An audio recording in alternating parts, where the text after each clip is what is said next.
welcome to the Commonwealth Club. I'm George Hammond, Chair of the Humanities Forum, which organized tonight's event. And we have done like over 1,000 programs since the pandemic began.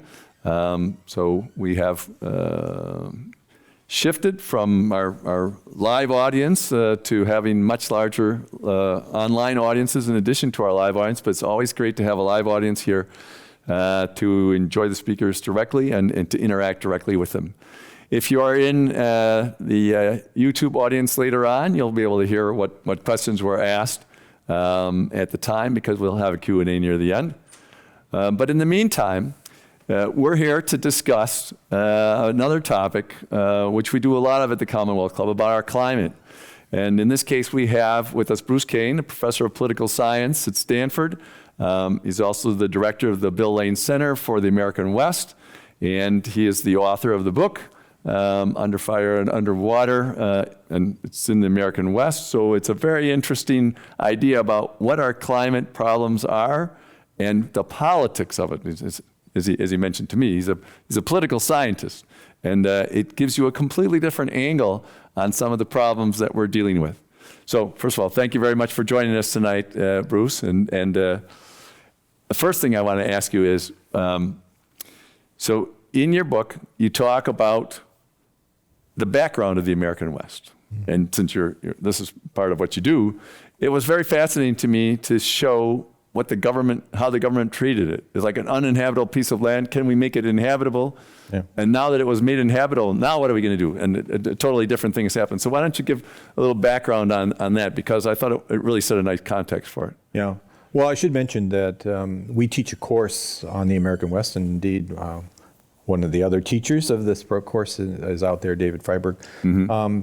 And in this course, we really focus on the development of the American West, particularly in the 19th century, although we do go back and look at earlier periods of the evolution of the geography of the West, mm-hmm. which is obviously greater. But essentially, as compared to the East Coast, the West Coast is the creation of the 19th and 20th centuries. Mm-hmm. And as a consequence, a lot of the laws, the institutions, the rights that we give for water use, et cetera, have the, if you like, the sort of flavor of what we were trying to do in the 19th century, which was to inhabit the West, mm-hmm. Partly for security reasons, partly just expansion and grabbing the resources. And as a consequence, when you look at the build-out of the infrastructure of the West, you see that that much of it was initially going to be done by private sector, so private water companies, private roads, et cetera. But the failure to do that led many of the sort of entrepreneurs of the West to look to the federal government to build the railroads. Of course, that's a big topic, to build the canals, the irrigation systems. And so if you hadn't done that, there are parts of the West that would, particularly in California, that would have been largely uninhabitable not inhabitable for a large number of people. So you wouldn't be able to have an LA in mm-hmm. LA Basin. You wouldn't be able to be in Riverside, the Inland Empire, because you didn't have the water resources to support that kind of population. And so you had to manufacture the conditions. And so it tells you that one element of a sustainability policy is the infrastructure that makes it possible for people to live in that area. And so in the end, what we created was based on assumptions about the West. Some of them were initially wrong, that we didn't have areas that everything was arid, and we discovered, no, that's not true. There are actually areas up in the mountains and in the Northwest that have quite a bit of water. And so the task was to sort of redistribute it, which became an engineering task. But in order to make that happen, you had to have government policies that made that possible. So I think what made us habitable initially, unfortunately, may not be the infrastructure we need going forward. We may, for example, not be able to build the reservoirs that made it possible for us to store water, because we now are more concerned about the environmental damage that they do, similarly with the dams, okay? And so that means we have to think of a whole new kind of infrastructure. Probably a lot of it will be groundwater storage. But then we have to think about, well, how do we get, the water from where the new places are to where it's going to be used, and to what extent should it overlap with agriculture, and to what extent should we be using this water purified at a level the way some countries do, so that we could actually drink it and make it potable. So I think to make it habitable in the 19th century, we had to use 19th century institutions. We had assumptions that the purpose of the land was largely agricultural and instrumental. And now in the 20th century, again, we're confronted with the question of, well, what should our infrastructure look like to make the place habitable? And we're not going to be able to use as much of the dams and reservoirs, perhaps, because of environmental objections. So now we have to figure out a way to do that storage. And we have to figure out a new form of transportation, because we no longer think of LA and all the cars that made LA possible. We're going to have to rethink that.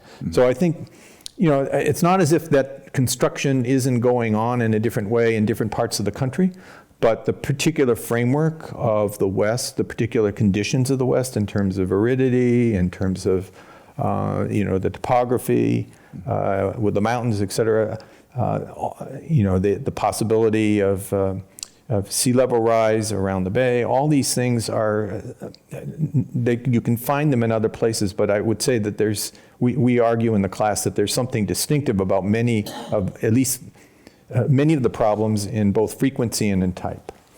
So the increasing complexity, one of the ideas in your book, the increasing complexity since the 19th century in the bureaucracy and everything has led to bureaucratic blockages of getting things done. And so where the federal government made big decisions, or people induced the federal government to make big decisions, and then, big projects were done, that's not happening anymore. Or, there's the high-speed rail project, which would be a very bad example of getting things done. We'll get some questions on that. Part of it is the complexity of government. So the numbers particularly the expansion of government at the local level. Think of California, the number of special districts we created, the continuing increase in the number of cities. So yes, part of it is just the sheer complexity of these local units, combined with the fact that the U.S. government system gives, as compared to other countries, gives local governments a lot more sovereignty over decisions. And so if the federal government wants to decarbonize, they have to take into account the fact that local governments have a lot of control over, some of the things that have to happen, like the charging stations or water storage, et cetera, land use, et cetera. So, I think it's that is an element of complexity. But one thing to realize is that we hit increasing complexity in the late 19th century. That's when the government really started to expand, and that followed this sort of industrialization period. So we have been complex, starting in the early 20th century and all, with the progressive movement. We have been a complex society. How do we get things done after World War II? How do we build the highway system? And the answer is that it helped to be at war with somebody. And you're not suggesting that, though. Well, I don't have to. We seem to find our way into wars. But there's no question that World War II was a major boost to the highway system, for example, or for that matter, the construction of the dams up in the Columbia River area to provide power for the nuclear facilities. So I think that the problem with climate change is that it's taken extreme weather to make real what was an abstract conception about what would happen with global warming. People could either accept the science and feel complacent about it, or reject the science because they don't know anything about chemistry or science. But when the frequency of events, the duration of the events, the severity of the events hits them personally, when the fires or the smoke come down all the way. The smoke comes down to San Francisco, the fires are in Napa and Sonoma.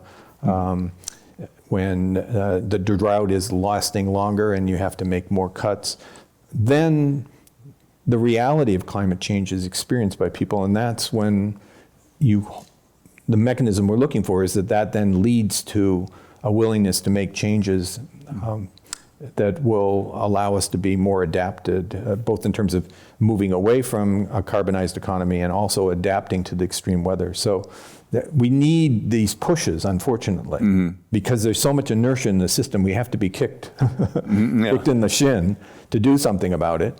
And are you saying that the story that was made the Nicholson movie Chinatown so entertaining was the kind of push we need now? I mean, some kind of deal behind the scenes to bring water to LA? Because is that historically somewhat accurate, or is it? Well, I can't. I don't remember Chinatown well enough because that was about 30 years ago. So I'm not going to comment on how accurate it is. But I will say that it is certainly true that deals were more possible in the politics of the earlier period than today, because of our belief in transparency and open meeting laws and FOIA laws, and the proliferation of interest groups that are well organized and have resources and have highly educated people working for them. It's much harder now to do the kind of backroom, smoke-filled room deals that we did in an earlier period. That's not, again, it's not a negative. Yeah, well, it's hard to say. It's a mixed negative. On the one hand, you can. I wrote a book about this, Democracy, more or less. I mean, on the one hand, you can say that we certainly had to do that in order to keep government accountable, and there was certainly a lot more corruption. On the other hand, we have to accept the fact that because of this, we've created all these points that can delay and obstruct. And that's why the Biden administration and California has tried to expedite the permitting process, tried to push the process along, tried to figure out ways to get these local jurisdictions to cooperate. So, it is more complex. It isn't that we don't have solutions, but we need to be kicked in the shin over and over again to overcome the inertia or the comfort of working with what we're familiar with, which is the existing rules, in order to adopt rules that expedite the process. When you talk about, since we're still talking about water, and the Colorado River obviously has been talked about not having enough for decades now. And there have been some water desalination plants in San Diego, I think you mentioned. But do you see that, I know it's expensive, but do you see desalination as a long-term adaptation to the climate? Yeah, to be honest, I think it's going to be all of the above. In theory, you could do more recycling and storage of water in the aquifers. But the reality is that farmers aren't jumping at the idea of taking their land and making it used to store carbon or store water. And this is something that there have been some conferences at Stanford on, is we're beginning to realize the land use aspects of this is very important. So, desal is controversial in the state of California, but we have put in a few plants up and down the coast. There is damage to the biota. There's a lot of concern about although there are ways to deal with the dispersion of the salted water afterwards, the brine, but there still is environmental resistance to the environmental damage that is perceived to come with that. So I don't know that we're going to have them in every county or in every spot. That doesn't seem too likely, but I don't think, particularly the Central Coast, can get by without it. They're not tied to the state water system, and so they really need to find other sources of water. And some of the flows on the Carmel River and other places have been restricted. So I think if we're going to see it, it's going to be in these areas where they're not tied to the state water project, or the water that comes down from the north. In Southern California, particularly in San Diego and parts of LA, the use of the Colorado water is worrying in the future because you've got a lot of growth in the upper reaches of the Colorado River in states like Colorado and Arizona, et cetera. And in fact, we're going to probably do something. We're going to go to Arizona with our Rural West Conference and talk about some of the agreements that we're trying to reach on renegotiating how much water comes to California. And it's obviously got a troubled past, and it's not going to get easier if the extended droughts cause the water supply to drop at critical levels in the dams up and down the Colorado, which almost happened to us last year. So, do you think that what's the incentive to the people who hold these rights from the 19th century to start to give them up or start to negotiate them away, besides money, which would be very expensive, I would think. Yeah, no, they don't want to give up the rights for the most part. I mean, you can see when you drive up the 99 and the 5, the people that have junior water rights and that tried to plant trees, almond trees and fruit trees, you can see that they've had to take them out because they couldn't get the water in the most recent droughts to keep those trees alive. So I don't see volunteers to give up water rights. I think where the problem could be for the people that hold these rights is the initiative process. That now it could all end up in court and there'd be takings disputes, but the bottom line is that these are rights that were created at the state level. Not every state has appropriative rights. So if things got bad enough, and some billionaire high-tech person from San Francisco wants to, you could imagine in the future an initiative measure that really alters the rights or gets rid of the rights. We're not there right now. We're not there because we still have some flexibility in terms of our allocating the water within the system that we have, and we manage to get through these droughts. But if they really become longer and the crisis of water storage becomes more problematic, then I think it's entirely possible that you could have something at the state level that changes the system and gets rid of it. But again, it's the kick in the shin, the shin. Nothing happens in a democracy until you're kicked in the shin. And as I mentioned to you earlier, this is where China envy comes in. People look at the autocratic process in other countries and realize that it's a lot easier to do things. But of course, it's a lot easier to abuse power. So that's your trade-off. There's a downside, yeah. Yeah. Let's hope we remember that when we're desperate. Yes.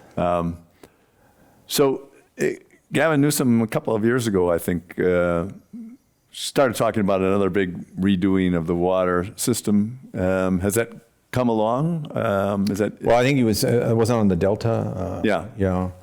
I think we made progress. I'm not an expert on the Delta negotiations, so I'm not going to weigh in on it. But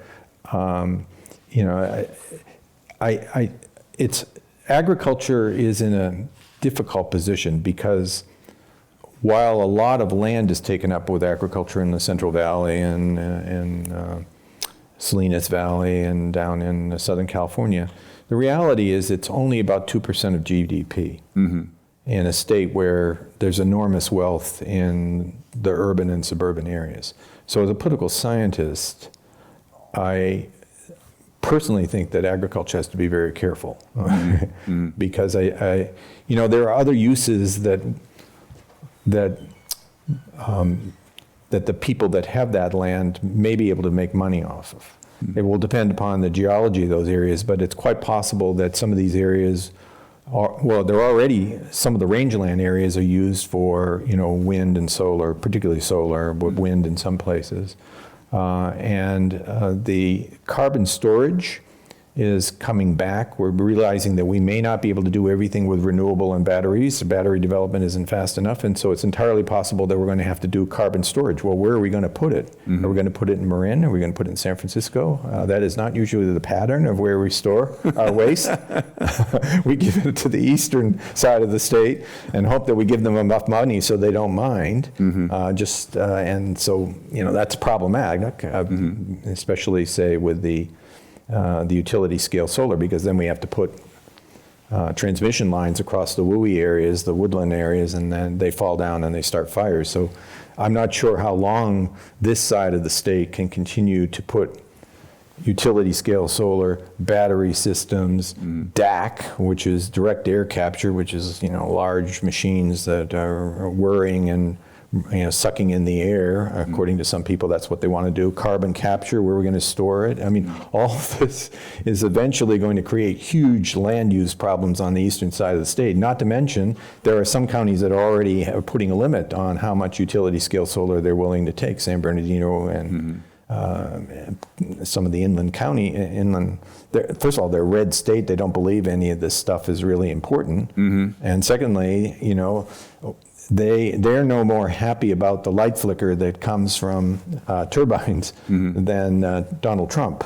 Okay, so and to be honest, if you were to try to put those facilities in Marin or Sonoma or Palo Alto, they wouldn't be very happy about it either. If you said, okay, well, we're going to take the carbon, and we're going to bury it in the Bay Area near where the homes and schools are.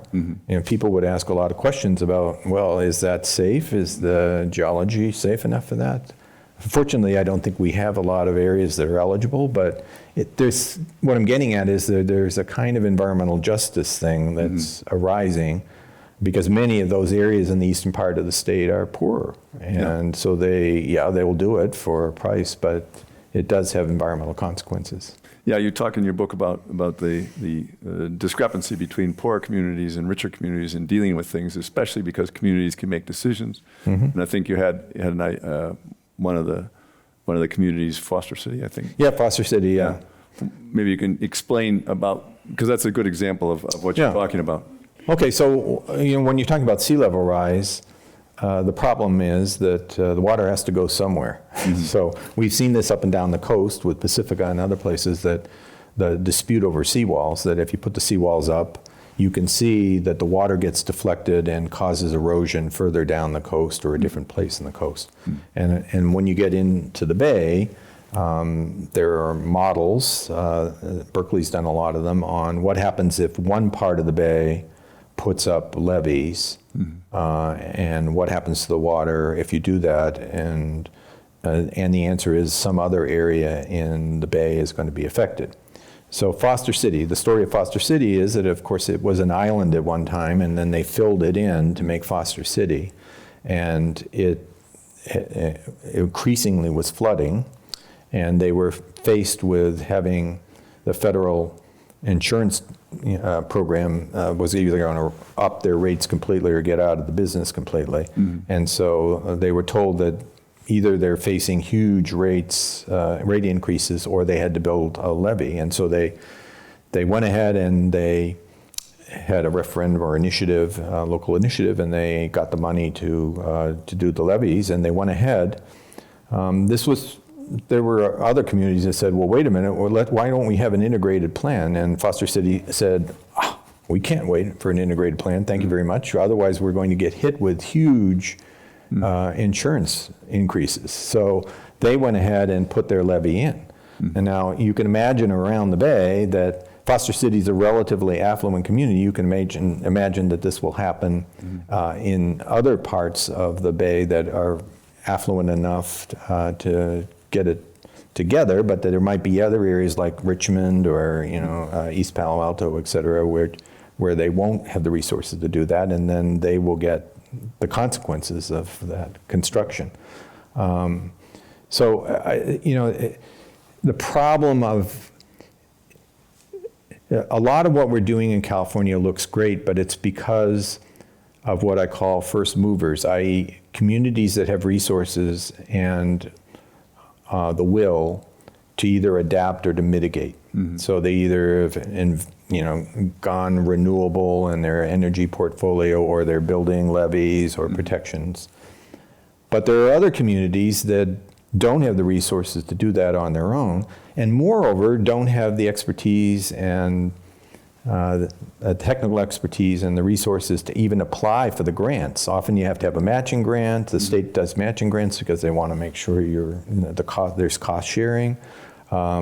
They're going to, the state, the DWR and other agencies are always going to favor the proposals that are done more technically, ably. Right. And so if you don't compete on that, you're not going to get the money. And so what you see is there are a lot of communities around here that have the resources to protect themselves, and probably will in the future, but there are others that aren't. And then the question is, well, what are the environmental justice consequences of letting some people soar ahead and other people fall behind? And it's going to occur in adaptation. That's the Foster City. It's going to occur in, and already is occurring in the energy front, where some cities are essentially signed contracts that are heavily renewable, and others are stuck with paying for the system that the utility still has, which is far less renewable. So these kinds of inequities, or you look at solar panels. Solar panels are not heavily on rental, apartments and rental facilities in poor areas. They're largely on, people are putting them on middle-class homes. Or if you look at electric cars, I mean, you don't see Teslas in town, in the poor areas of Los Angeles. Teslas are in Beverly Hills or Pasadena, et cetera.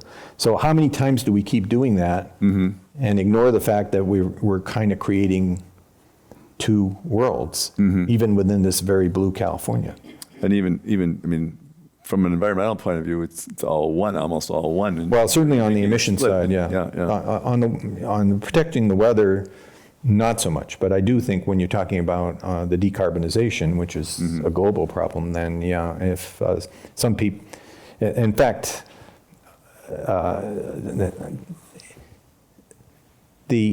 some of these communities that brag about being 100% renewable, we've been doing some work, and we're realizing that what's happened is that as they became more renewable, PG&E's load became closer to what the minimum standard is, which is called renewable portfolio standards. So the irony is that there are communities in Marin and Sonoma and Santa Clara that have very, very renewable portfolios and can proudly say that they're greener than anybody else.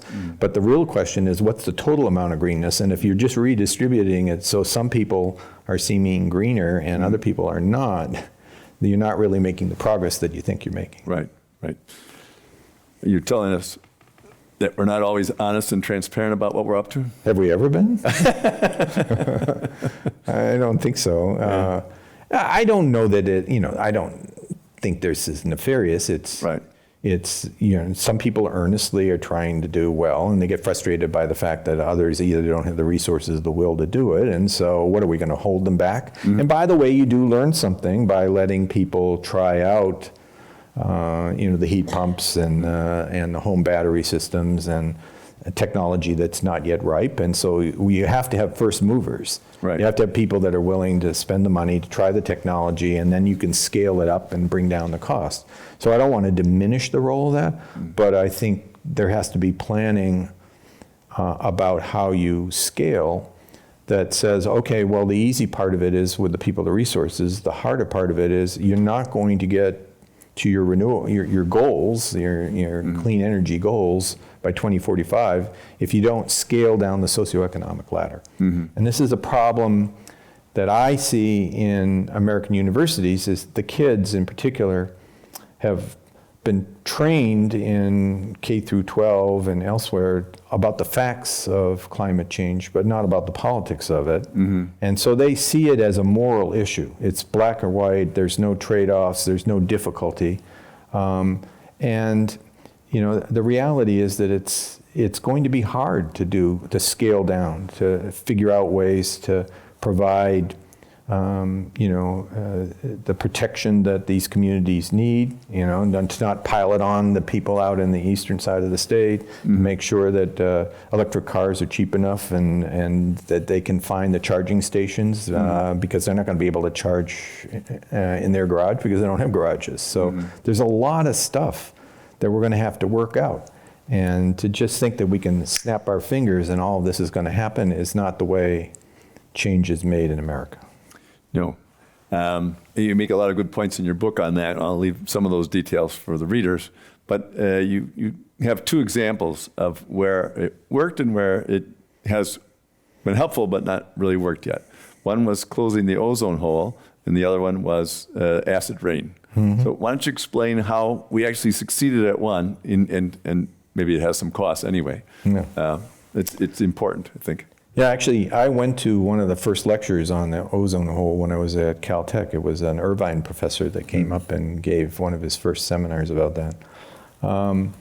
Well, at the time we were concerned that, that there would be immediate physical effects, that if there was this hole, that the cancer rates would go up. And so I remember that period where people could connect the weather problem, not the weather problem, but the climate problem with the possibility of physical harm. So that was one element that I think made it possible for us to close the ozone hole by changing. Unfortunately, the way we changed it made some other problems worse, but anyway. And then the other thing is that there was a capacity for this relatively small set of industries to sort of shift away from the CFCs. And so I think it was a simpler problem that had more, whether it was true or not, at the time we believed that it had real physical impacts. And the industry was able to substitute a new solution and still continue to develop the products. So then you go to acid rain, and now you have a broader problem because the emissions from the NOx and SOx and other things were literally causing damage to trees and to buildings and to statues and all kinds of things. I remember the pictures. And it was drifting, drifting all through the Northeast and up into Canada. And so people knew that there was a problem. Again, it was visible, but it was a much more extensive industry because we had a lot of coal plants in those days. Right. And so the economic consequences were greater. There was visibility of the problem, but it took a while for the effects of that to actually, devastate the forests in certain areas or cause the destruction of property. So it took a little while. And so the negotiations over that also occurred was at the beginning of the polarization period, which I would say is starting with Reagan in the 80s. That's when we started to get the transformation of American politics. So the early period, we were still at the tail end of sort of the post-war harmony bipartisan period. And with Reagan, we started to get the breakdown of sort of the liberal hegemony of the Great Society era and the Kennedy era. And we started to get more divisive politics. So the divisive politics and the more complex nature of the industry delayed the solution of that. Now we get to climate change. And first of all, the connection to weather was not quite as immediate as it is now, but at least it took a while for the accumulation of the greenhouse gases to really change the weather as dramatically as it has. I mean, it was happening, obviously, but it just seems like in the last 10 years, there's a greater awareness of the effect on storms and the effect on sea level rise. So it took a while for people to make the physical connection. It's still not, except with the wildfire problem, where, at least in the West, for the most part, you're not waking up in the morning wondering whether you're going to die from climate change, okay? Yeah. If you're living in Florida, maybe you worry a little bit more at certain times of the year. But in fact, the number of people that really have to worry about evacuating their homes as a fraction of the total electorate in California is relatively small. So as a political analyst, I think, okay, unfortunately, that's hard to really build into a lot of momentum because the number of people that actually evacuate in the WUI areas is relatively small. Now, the PSPS shutoffs, when we turn off the power, Right. that starts to get people irritated, okay? Yeah. So and then the smoke, I feel like we're in the same place with wildfire smoke that we were with tobacco smoke when you and I were younger. And I remember when I first heard about the tobacco smoke and the secondhand smoke, I said, I don't smoke, how can I possibly? And then I started reading the study and I go, oh God, because I was often in rooms that, that had tobacco smoke, and I'm sure you did too. Oh, yeah, absolutely. So, so we know from some of the work that's been done in the last 5 or 6 years, in particular, that wildfire smoke and the PM 2.5 is extremely problematic, particularly if you're breathing it for weeks on end, which happens in many areas of the Central Valley, like Fresno. It lingers. The smoke, not only from California fires, but fires from the Northwest can drift down. And so that has the political advantage that lots of people should be worried about it, but it has, unfortunately, the perception of lethality or of danger is relatively low. So we're kind of, it's just a much more complex way. So the politics is more complex, right? Because we have more polarization. We now have social media, so a lot of people can't figure out truth from, they don't trust the reliable sources that we had in the past. So they're not believing science as much as they used to. So you've got that problem. And then you have the fact that it doesn't quite tie to personal danger as frequently as you need to sort of mobilize people. And so I argue that the complexity of the politics and the the complexity of the connection in people's minds between what's going on up in the atmosphere and the extreme weather, all that leaves a lot of room for sowing doubt if you are so inclined, which we know some people on the right are so inclined to do. And so it makes it very hard for us to get on the same page. I mean, if we get another change in government, if we get a Republican Congress and a Republican president, it's pretty clear that a lot of the programs that we had and the spending that we're trying to do could be reversed and terminated. And what we need to do if we're going to make any progress of this is to do continuous progress, but we have a political system that guarantees you're not going to get that. So once again, China envy. China envy. Yeah. Your comment about the smoking, I found interesting because that was something that happened very fast. Once it got in, New York City said, I think it was late 80s, that you can sort of, there were about 6 months where you could ask people to not smoke. And then at the end of that 6 months, there was a rule, you couldn't smoke. And the smokers were aghast at this. They couldn't believe that this had happened so fast. Yeah. But it did happen, and it reminded me of you saying personal danger and kick in the shin, and people got that kick in the shin. Right. We saw this with COVID, right? That people did not want a mask. And then we have the environmental justice issue that buying these air filters for your home is not an expenditure that everybody can make, and that the insulation on the homes varies enormously. And so once again, there are a lot of factors that go into the fact that not everybody can adapt or wants to adapt or feels like they have to. So the smoking, at the same time we were doing all this, of course, you go over to Paris and you go to a restaurant and you realize, oh no, there were a lot of resistance there. So it wasn't an easy transformation. No, and I just was over in Europe for a trip, and I noticed that smoking had gone down a lot, and that's the first time that I noticed that, even in Germany. Oh, really? In Paris, it's like it took about 30 years longer or something like that, but suddenly now it's a lot lower. Anyway, you mentioned something in your book which I thought was very interesting. In dealing with climate change in general, there's sort of two ways. One is to create more resilience, and the other is to adapt, to try to change it, to try to solve the problem that's causing it. But then there's also the adaptation to things getting worse, and we need both. Yeah. That was an interesting point. Yeah, I mean, it means that we have to divide the dollar. Yeah. We have to spend money both on adaptation and on mitigation.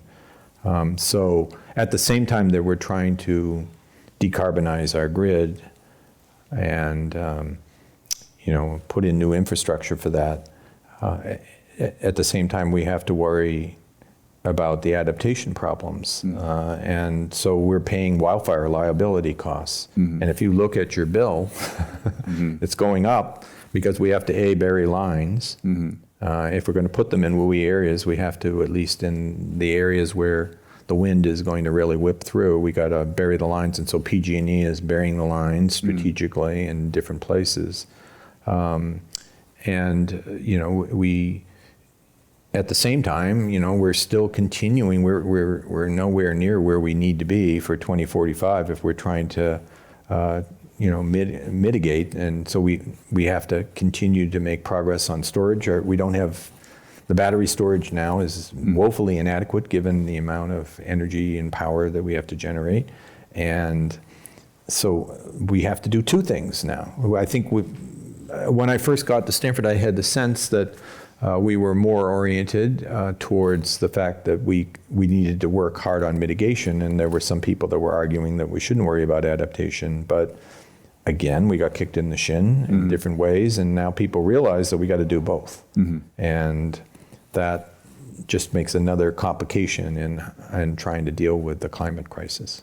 One of the things you mentioned is that high fire danger areas probably shouldn't be rebuilt.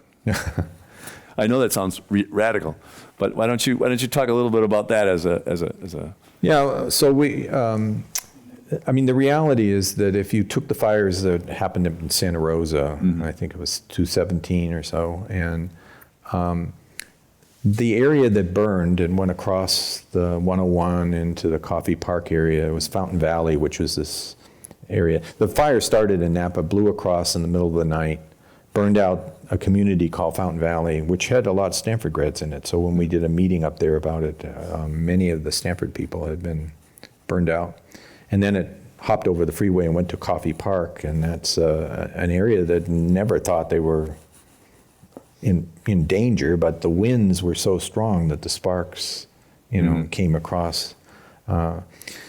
So it turns out, that the path of that fire coincided with at least 4 or 5 fires in the last 100 years. Okay. B, that Santa Rosa had to rebuild because it lost a lot of property tax, and it had a lot of people that wanted to rebuild, and you had public compassion for these people because they were living in tents or living in motels or whatever, and they needed to rebuild. So the incentive of the city was to get rebuilt the businesses that were lost, because a few businesses were burned out, and also to replace the homes so that you could get the property tax, so that you keep the services. And the services were being impacted because you had a lot of people that were putting pressure on the services because they were living out in tents and the rest, because they had nowhere else to go. So you get a pattern of public sympathy, the need for revenue, whatever interest group influence that developers have, homeowners that are pushing hard to rebuild in the place that they were at. And so we end up putting ourselves back in the same situation. And if the fire is hot enough, we can do things with vegetation management that lower the risk that your house will catch on fire. But we had expert after expert coming in saying, well, if it blows down hard enough, you're toast, okay? And there's not, you're not going to withstand these incredibly intense fires. And if you just make a mistake, you leave the garage door open or your particular vents are not covered, sparks get in there and boom, you know. So, we have to decide. We don't have control in California over land use. We let people live where they want. In the polling we've done, it doesn't matter whether you're Democrat or Republican, there's a sense that people have the right to live where they want. But what they're missing is that if the costs of that is that everybody's electricity costs are going up or their insurance rates are increasing, then their right to live in an area that's dangerous is imposing costs on the rest of California. And that's a tough issue, it seems to me, a tough thing to argue. So it's the hardest thing. Politicians don't want to do it. Attempts to try to get people to it's called strategic retreat, to get them to move to other areas. They've been successful here and there, but it's expensive and people are reluctant to do it. People are frequently underinsured, so they don't really have enough money to rebuild. So I think what we have to do is say, first of all, do no more harm. Really sort of say, here are some areas that we just don't allow people to do future development. And there's enough public support from what we can tell from our surveys that you can at least stop the future harm. The hard one that I don't think we're going to be able to deal with anytime soon is letting people rebuild who were there and got burned out. I think there's all the things that I mentioned just make it too hard to do anything about that. But at least we could start by saying, let's not continue. And it's hard because California has a housing crisis. Right. We need to build more homes. And people like to live in areas that are beautiful, right? And Marin ran into this when they were trying to get people to do vegetation management. People were saying, yeah, but that takes away the beauty of the home and drops the value of the home. And so you had a lot of people that were opposing the kinds of measures of vegetation management that drop the risk of your house catching fire. And if you have, like Paradise Valley, if you have a place like that burns down and then you say, this is too dangerous, you can't live there anymore, then the value of that land goes to zero, basically, for housing. Yeah. So who gives them what used to be the fair market value of their home, or of their land anyway, not the buildings, so that they can buy something else in California, or do they just lose all the money? So. Yeah, and of course Paradise Valley in particular had a lot of retirees that were living in, some of them in mobile homes, and and so the reason they moved into that area was that it's too expensive to buy. I mean, try to buy around here, in San Francisco or in Santa Clara, San Mateo, it's just prohibitively expensive. So people are moving east. Well, when you move east, you're moving. And often you're moving into wildland areas, or moving into the desert where you're going to have, greater energy demands because you're going to have to run your air conditioning in the summer. So the whole question of where we let people. Another problem is with the water. If you're moving into areas where the groundwater is depleted, that's a real problem also. So. We don't have a comprehensive land use strategy in California. And moreover, it's not clear that people think we should have one. And if we did have one there, it's not clear that they want the government to be the one to determine it. And if it is the government that's going to determine it, it's not clear that they want the state government to determine it, or the federal government to determine it. They want the locals to determine it. So to me, the whole question of land use is the unexplored area of climate policy that we haven't touched. And that plus insurance. Okay? So zoning to not let people live in dangerous areas and prohibiting them to move in those areas. And then insurance, the fact is that we're in the middle now of a real insurance crisis for people that are living in those areas. And so what happens if they don't have insurance? Well, then many of them are not going to be able to rebuild, and they're going to have, and the economic vitality of those communities that causes people to rebuild is going to be impacted. So the insurance is the other area that we are only now beginning to realize how difficult it is. Because when you give people insurance, you create something that social scientists call as a moral hazard problem, i.e., I got insurance. Okay, I can rebuild. I'm going to live in a dangerous area. And unfortunately, if enough people think that way, then the total cost of insurance goes up. That's where I was going next, so perfect. Moral hazard. Now, I have a question for you. Can you thread this needle as a political scientist? You talk about China envy. Yeah. You know, Not really, though. Yeah, I understand. So where along the spectrum of more simplicity, less, as you call it, horizontal and vertical fractures in the system, would you suggest, or not that you'd suggest, but would you predict will happen if these problems keep getting worse, so that something has to be done and somebody has to take control in order to make it get done? So where do you think that in between those positions will Well, it's interesting happen? because I think in both the water system and in the energy system, you see a convergence. So we used to have, vertically integrated energy systems. In other words, the people that generated and the people that sold it and the rest were all one company. And the transmission system was owned by one company. Then we broke that all up. But so that's been moving in a more decentralized fashion, and it makes sense to do that because, if we create more local storage and more local generation of energy, we don't have to string so many wires and have so many utility scale facilities on the other side of the state. So, so the energy system is devolving to some degree because of. I think will devolve. And I think on the water system, which was already highly fractured with lots of utilities providing water and lots of sources of water and fractured by rights, some people having more access than the rest. I think there you're going to see, we saw this with the Groundwater Sustainability Act, and we saw this with the Integrated Regional Water Plan, that we're beginning to plan, at least at a watershed level.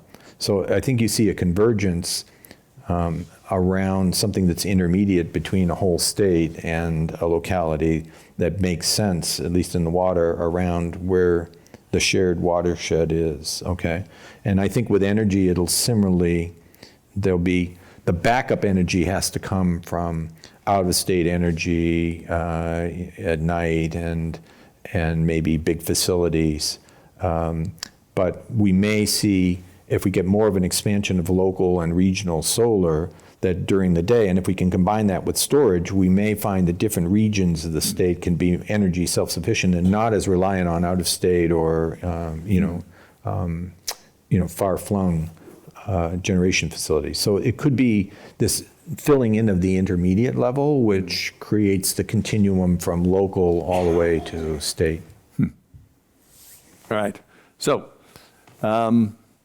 it's time to have some questions from the audience. If anybody would like to ask Professor Kane any questions, here's one up in front. I see a couple other ones. Okay.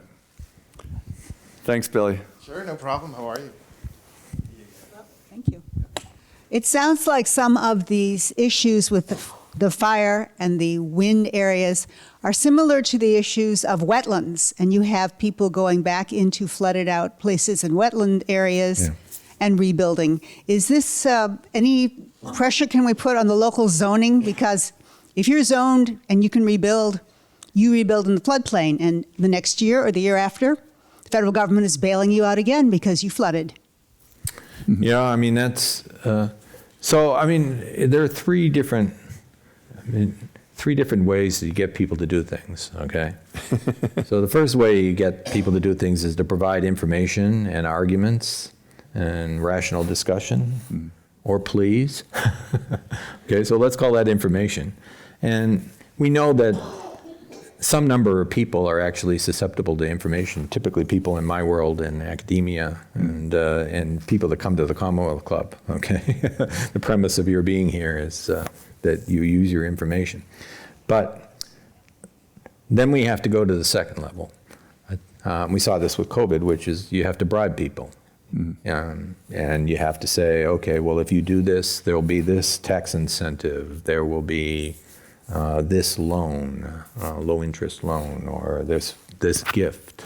Okay, and we like to think in America that the combination of 1 and 2 is enough, but it turns out that we can't even bribe some people to do what's good for themselves. We discovered that through COVID. Okay. So that means that there is then this third mechanism, which some societies do as their first step, but for us it's always the last step, and that's to compel people to do things through regulation.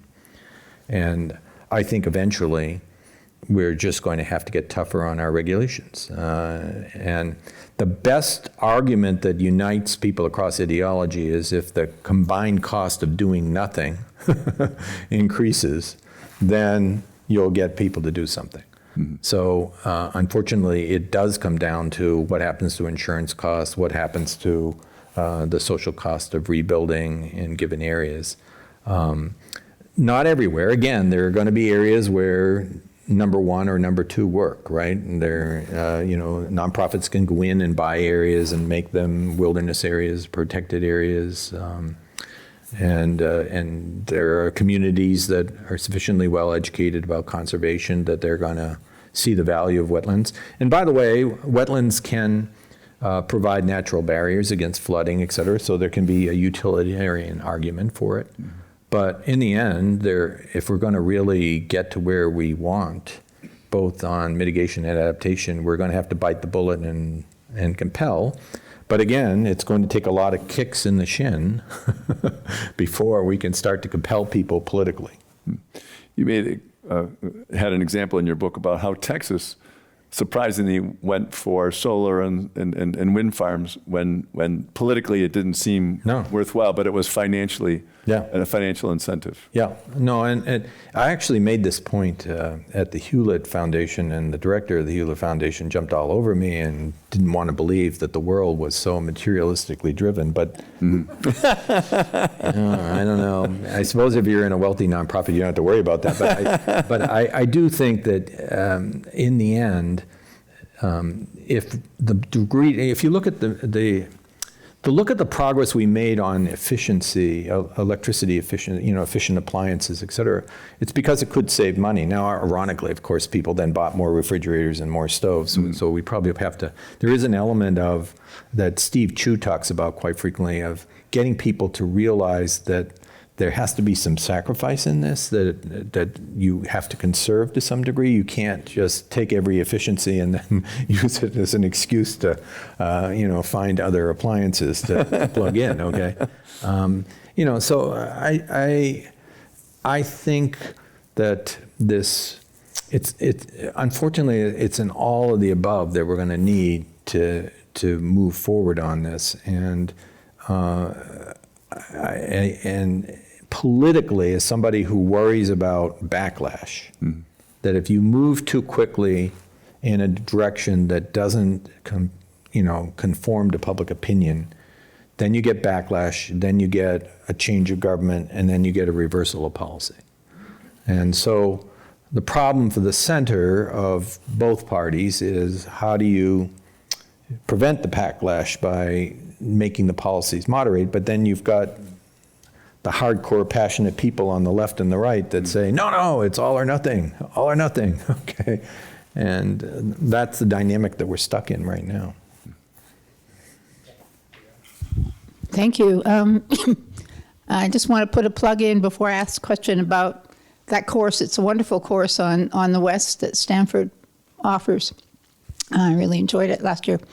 I guess I wanted to raise 2 points, one political and one economic. I think one of the political problems in California and other parts of the U.S. is decentralization, and the Bay Area is a great example that you raised, because there's no central decision-making. I mean, ABAG's been around since I was a grad student at Stanford, and the Bay Area governments, what do? I mean, information and to some degree money, but no compulsion. But protecting the Bay should be one example where, you would see a common need to have coordinated planning, even if you have phased, implementation. But anyway, so it's a great example. So I think we see it elsewhere. And the other is economic in terms of risk, because we see the insurance industry not just refusing to insure places that have burned down, but refusing to insure where there is risk, but people have tried to mitigate, like around Tahoe, where there's been a lot of effort to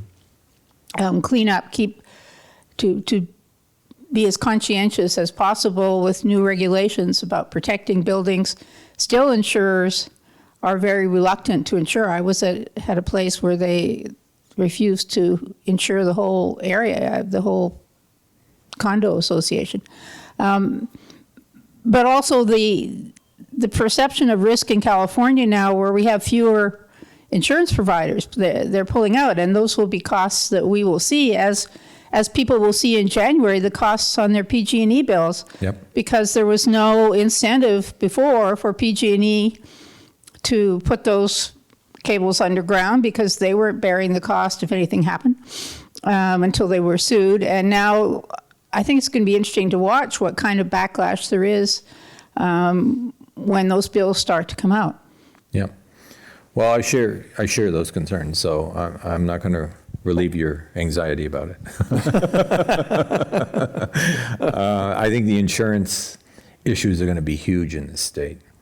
And I think that's going to raise a lot of questions about what are known as IOUs, investor-owned utilities, like PG&E, because they're guaranteed a profit.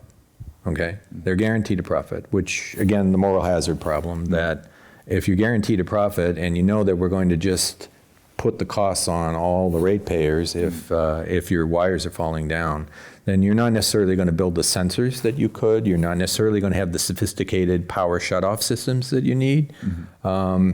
And, by the way, the return on investment is very high for the utility company, so the more they can build things, the better, but that doesn't necessarily mean what we should be doing, right? So I think, and then in the water world, same problem. If you go, Carol McKibben is here somewhere, and don't get her on the subject of the local utility, okay? Because they've been debating down in Monterey for quite some time now. Should a private company be the agent of the public purpose or not? Yeah, there are too many.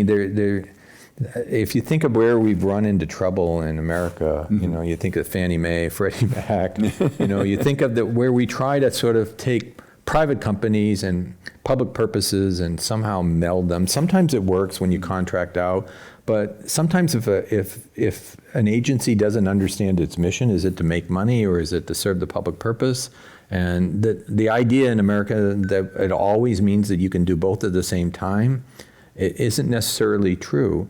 And what we're trying to do, it's one thing if you're not trying to change market preferences, okay? But what we're trying to do in decarbonization is we're trying to change people's preferences away from what has been, let's be honest, that the whole fossil fuel transformation brought higher standards of living and dropped costs. And now you're trying to undo this. And of course, the trivial example that I use, and I won't embarrass my wife with this, is gas stoves, whether you get rid of gas stoves. It's going to be hard. And the question is, does a private company have the will and because right now the POUs are not experiencing the same level of increase. We're trying to keep track of this and hopefully get a policy brief out on this, but the publicly owned utilities are doing a lot better on holding down the cost. Now, part of that is just the accident that they tend to have a concentrated area. And to be fair to PG&E, which is hard to do, but I will, PG&E is mandated by the state to build electricity where the new construction is. So if we don't solve the problem of people building out into the wildland areas, PG&E has no choice. It has to continue to string out wires in that area. So we have to sort of go back and look at these practices and realize that they're interrelated and ask the question of whether, given what we're trying to do is really change people's preferences, whether this is something that market incentives by itself can do or, private companies can do.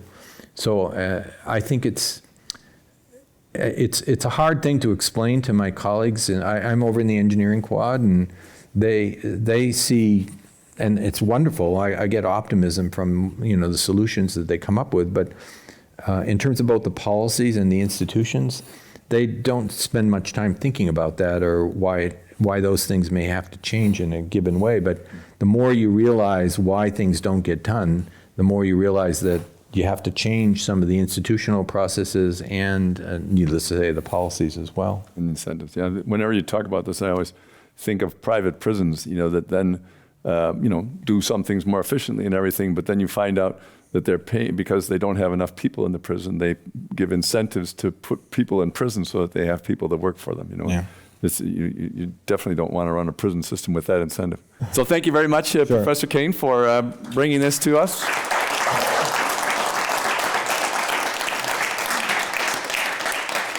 And so ends another event at the Commonwealth Club in its 121st year of enlightened discussion. Thank you very much for joining us here. Thank you. Thanks. Yeah.